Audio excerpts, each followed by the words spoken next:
Hello जी, सबको मेरा नमस्कार। मैं आप लोगों को एक बात शेयर करना चाह रही हूँ। एक्चुअली मैं अपने जो लाइफ के एक्सपीरियंसेस हैं, जो मैंने महसूस किया है, वो चीज़ें मैं आपको शेयर करना चाह रही हूँ। जैसे कि भगवान के बारे में बहुत सारा आजकल हमारा यूथ भी आध्यात्मिक हो चुका है और हर कोई ये पूछता है कि अ, भगवान है भी या नहीं है, उसके अस्तित्व के बारे में सब आजकल बातें कर रहे हैं। तो मेरा जो एक्सपीरियंस है वो ये कहता है कि मैंने जो महसूस किया कि भगवान क्या है या ईश्वर क्या है, किसको बोलते हैं, ये मैं आपको बताने की कोशिश करूँगी।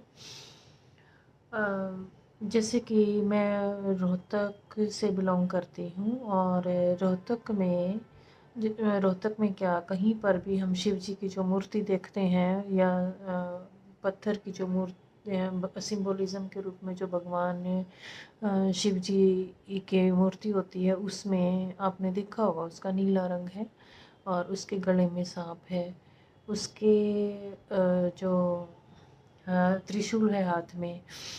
तो ऐसा ही एक जो स्टैचू है या बाबा मस्तनाथ का है, रोहतक में बाबा मस्तनाथ का बहुत बड़ा मंदिर बन चुका है, यूनिवर्सिटी भी है बाबा मस्तनाथ के नाम से। तो उसमें मैंने जब बाबा मस्तनाथ की वो देखा स्टैचू, तो मेरे दिमाग में ये चीज़ आई कि शिव जी की ही तरह ही बाबा मस्तनाथ का भी रंग नीला है, मृत्यु का दाढ़ी है, गले में रुद्राक्ष की माला है और त्रिशूल है। कुछ सिमिलरिटीज़ हैं दोनों उसमें और दोनों साइड शेर बैठे हुए हैं। तो अंदाज़ा लगाना चाहिए कि मतलब मैं ये सोच रही थी कि शिव जी के परिवार के बारे में हमें नहीं पता क्या है क्या नहीं, मतलब एक्चुअल में उनकी एक्चुअल जो शक्ल है वो हमें नहीं पता है कैसी है, बट हम एक पत्थर की मूर्ति के बारे में ही जानते हैं या सिंबोलिज्म होता है कि गले में सांप है, ये है।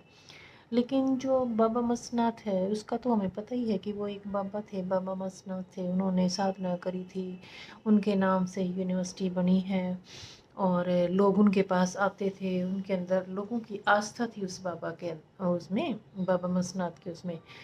तो लोग धीरे धीरे उसको पूजने लग गए। अब हर साल यहाँ पर होली के पास मेला लगता है बाबा मस्तनाथ का 3 दिन का, जिसमें लोग गुड़ के रूप में, बेली के रूप में चढ़ाने आते हैं और लोगों की इच्छाएं भी पूरी हो रही हैं। तो जब बाबा जिंदा थे, शरीर था उनका शारीरिक रूप से, तो तब